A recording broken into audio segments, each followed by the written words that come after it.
95% students productivity में fail क्यों होते हैं? प्लान बनाते हैं, टाइम टेबल लिखते हैं, नए ऐप्स डाउनलोड करते हैं, पर 2-3 दिन में सब खत्म। पर इसका रीजन लेजीनेस है या रियल रीजन कुछ और है, जो मैं स्टेप बाय स्टेप समझाऊंगा और हर स्टेप एक दूसरे से जुड़ा होगा, तो ध्यान से सुनना। सबसे पहला रीजन है रॉन्ग माइंडसेट। स्टूडेंट्स प्रोडक्टिविटी को एक मैराथन की तरह लेते हैं, एक ही दिन में परफेक्ट बनना चाहते हैं, और यही उनकी बिगेस्ट मिस्टेक है। और जब उन्हें रियलाइज होता है कि मैं परफेक्ट नहीं हूँ, तो फिर वो चले जाते हैं दूसरे ट्रैप में फंसने के लिए, distraction trap. Games, social media या बस रैंडम स्क्रोलिंग। अब ये डिस्ट्रैक्शन एक्चुअली इतना बुरा नहीं है, पर बुरा तब होता है जब आपको आपकी प्रायोरिटी ही क्लियर नहीं होती। और प्रायोरिटी क्लियर क्यों नहीं होती है, ये समझने के लिए हम अगले रीजन पे आते हैं।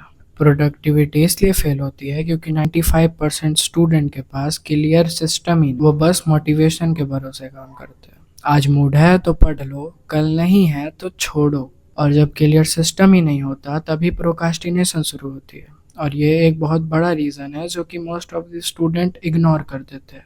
स्टूडेंट्स डिले इसलिए करते हैं क्योंकि उन्हें डर होता है, यार मैंने ट्राई किया और फेल हो गया तो। सोचो कितना आयरॉनिक है, फेल होने के डर से स्टूडेंट ट्राई नहीं करता, और यही सब रीज़न की वजह से उनकी प्रोडक्टिविटी ज़ीरो हो जाती है।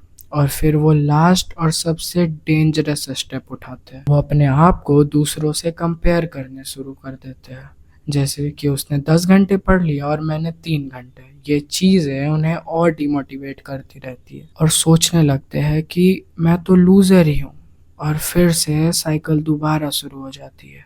तो 95% स्टूडेंट इसलिए प्रोडक्टिविटी में फेल है।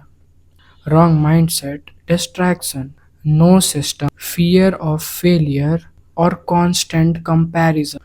इसका सोल्यूशन सिस्टम है। छोटे स्टेप्स लेना शुरू कर दो, अपना एक क्लियर सिस्टम बनाओ, और अपने आप को अपने आप से ही कंपेयर करना शुरू करो। प्रोडक्टिविटी एक स्किल है, एक दिन का काम नहीं। अब आप 95% में रहना चाहते हो या 5% जो एक्चुअली सक्सेसफुल बनते हैं, चॉइस इज योर्स।